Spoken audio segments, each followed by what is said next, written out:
We had Frank Luntz on in the last hour, and he said something that actually maybe is at odds with the Churchill line that you quoted. And I think for a long time we've all sort of held on to this idea of what Churchill said as being right. We make all sorts of bad decisions and ultimately get to the right one. But he said that he believes that over the last, call it decade or two, something has been fundamentally broken, that actually something in America is different, that we are at odds in a way that we weren't before. We just had Bob Kraft on the broadcast. He was talking about, a period of time when Reagan was the president and when Tip O'Neill and him would, go for drinks after 5:30 after the day. And I wonder, having lived in Washington, have been part of this, whether you think something's actually changed, because it's one thing to quote somebody. That quote, I believe, is over 50 years old. Whether what was taking place 50 years ago is actually different than where we are today. I adore Bob. He's a friend of mine. I think he's doing amazing work combating anti-Semitism. I do think the difference today than when Churchill said that line, to your point, is digitization.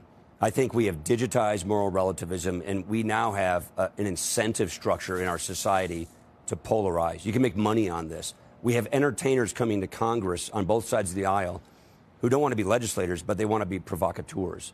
They want to entertain and provoke and build a brand and reject compromise, reject principles. So that is a new challenge for democracy. It is our challenge. I do think we're going to overcome this, because I think the country wants to get through these problems. So it just takes leadership. And right now, frankly, we don't have that. We don't have it coming out of the White House today, and we don't have it from our front runner running for president in my party today. So I think we can overcome this. And I know how upset Frank is about what's going on. I think we can get through this. But it takes leaders to be willing to take, when you become Speaker of the House, you're going to make a lot of people unhappy. I mean, if you don't have 12 people mad at you any given day because you say no more than yes, you're not doing your job. And it takes that kind of leadership, which is principled leadership that lays out a vision for the country. Here's how we solve our problems. Here's how we come together, and then get a bipartisan consensus to do that, or at least get your own party rolling in the right direction. We don't have that right now, but I do, Andrew, think we can get that. So no, I don't think it's over. I do think we will get our act together, because we always do in this country, and I think the country is going to be hungry for solutions. I think people, I watch this quite a bit. I still travel the country constantly. People are getting sick and tired of nothing getting done and problems not getting solved. And I do hope and pray that the country is going to, sooner rather than later, want to elect leaders that are capable of bridging these gaps and getting things done, and not just playing to the base, not just looking for hits and clicks.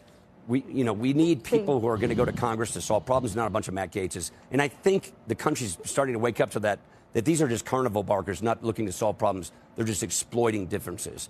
Look, I think we can get through that. Yes, I do, Andrew. Carnival barkers get play because of social media. Both Frank Luntz and exactly Robert Kraft today blamed social media on this. If they're part of the problem, how do you fix that? Yeah, well, I'm not a person who thinks the government should take these things over and we should break these things up. I think there's a social obligation that these companies have to get rid of hate. There's a crazy amount of anti-Semitism pulsating around the internet right now. I think these companies have an obligation to try and tamp that down voluntarily, not through the coercion of government. So I think all of us, each of us, in our roles in society, in what we say, in what we do, in the companies we run, have an obligation to try and tamp this crap down. And it's really disgustingly ugly what's going on with the anti-Semitism we're seeing today. All the more reason for leaders to step up and get past this moment and defend our allies and speak truth. This is why I'm not a Trump fan. We need leaders who are honest, ethical, moral people who can lead us, and we need to demand that as citizens of our leaders. And we have a supply problem and a demand problem in our politics today.